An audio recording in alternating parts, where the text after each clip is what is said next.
4 ዓመትን 8 ወርሕን ዝዕድሚኡ ምናሴ መኮንን ሰሎሞን ዝተባሃለ ቆልዓ ብ4 ጥቅምቲ 2025 ሰዓት 6 ናይ ምሸት ኣብ ዒታሮ ኣስመራ ወዲቑ ዝረኸቦ 903 ናቕፋ ንጽባሒቱ ብወላዲቱ ገነት ተስፋ ሚካኤል ተሰኒው ናብ ቀዳማይ መደበር ፖሊሳዊ ማእከል ኣረኪቦ ድሕሪ ምጽናሕ ዋና ከይተረኽበ ገደብ ግዜ ስለ ዝኣኸለ ብ12 ሕዳር 2025 ንዕኡ ከም ዝተዋህበ ካብ ቀዳማይ መደበር ፖሊስ ዝበጽሐና ሓበሬታ ኣፍሊጡ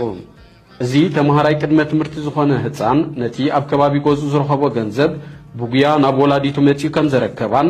ንጽባሒቱ ድማ ብሓባር ናብ ቀዳማይ መደበር ፖሊስ ብምምጻእ ከም ዘረከቦን ዝገለጸ ሓላፊ ምክልኻል ገበን ቀላቲ ፍስሓጽን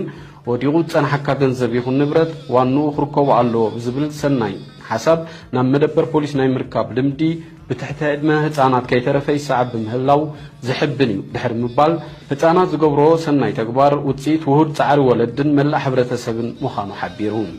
ቆልዓ ውፅኢት ስድራ ቤት መምሃራንን ሕብረተሰብን እዩ ካብዞም ሰለስተ ኣካላት ድማ ስነ ምግባርን ክብርታትን ሕብረተሰቡ ሰኒቑ ይዓቢ ዝበለ ተሓዚ ኤግዚቢት ቀዳማይ መደበር ፖሊስ ባሓዚ ወልዲ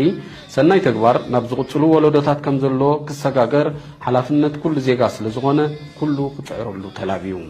ኣብ መወዳእታ ወዲቑ ፀንሐ ገንዘብ ይኹን ንብረት ናብ መደበራት ፖሊስ ናይ ምርካብ ልምዲ ካብ ግዜ ናብ ግዜ እናዓበየን እናሰሰነን ይኸይድ ከም ዘሎ ዝሓበሩ ሓላፊ ምክልኻል ገበን ቀላቲ ፍስሓጽንን ተሓዚ ኤግዚቢት ስብሓት ዘወልድን